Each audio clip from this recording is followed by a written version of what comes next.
الو. ايوه انا الزرافة. ازيكم عاملين ايه؟ قولوا لي ايه المشكلة؟ عندكم ولد مش بيرضى ياكل الخضار؟ اسمه ايه الولد ده؟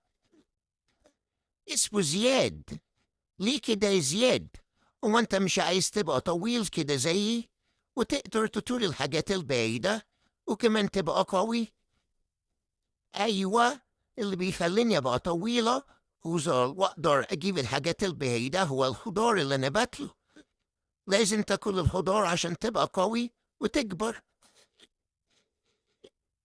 اتفقنا. هتتعود تاكل الخضار كله عشان تبقى قوي وجميل زي الزرافة بالظبط، وتقدر تطول وتطول كل الحاجات البعيدة. خلاص اتفقنا. مع السلامة.